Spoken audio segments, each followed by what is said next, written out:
I'm back in Richmond, Virginia for an update from local Richmond residents who trained with the Laborers International Union of North America, LiUNA, in November of 2018. LiUNA held its training program at a local Richmond church, and local churches continue to support LiUNA's efforts. They were able to provide for their families, to feel somewhat economically, financially empowered.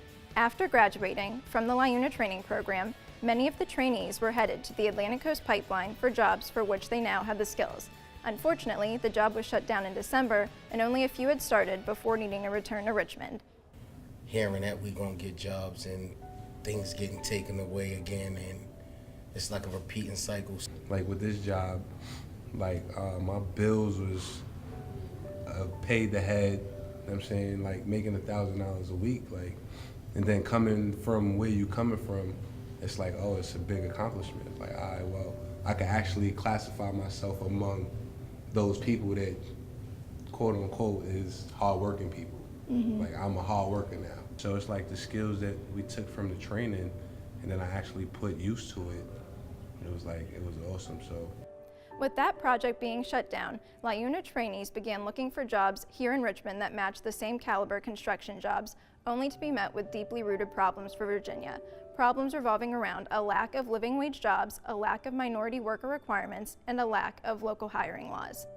I don't want to work for 10 hours. I don't want to work for 12 hours. They're not giving us no jobs in this area, and we're residents of the area. Construction is happening here in Richmond, but Richmond's minority communities are underrepresented on these projects, even though they have the skills. There's no minority in the area working at these sites, and for us to be the residents and the people that actually took these training classes to get these jobs and not able to get these jobs, give us the opportunity to be great.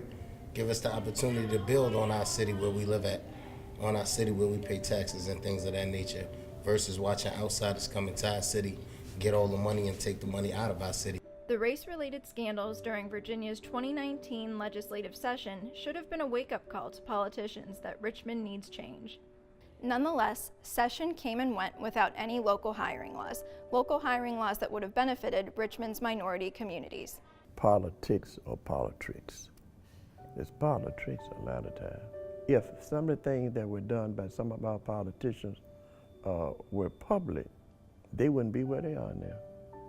Change for Richmond also means giving second chances to Richmond residents who are re-entering society after exiting the criminal justice system. They want to worry about us doing the wrong things, but when we're trying to do the right things, we ain't got no backup for that.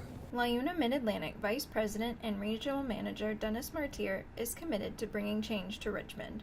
I see an opportunity that we have there. I see workers that do not have any opportunities right now as far as training or skill level.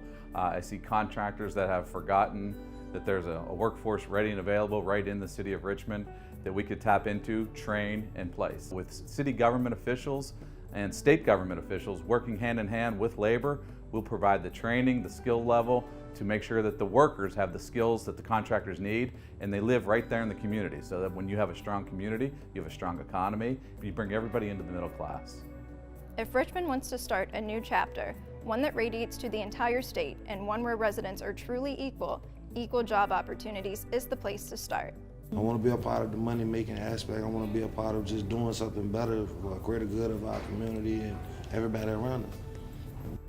As the trainee said, the Atlantic Coast Pipeline being shut down is really taking a toll on Virginia residents who depend on these energy jobs. Tune in next time when we head to Roanoke, Virginia to take a closer look at the negative impacts of the Atlantic Coast Pipeline shutdown.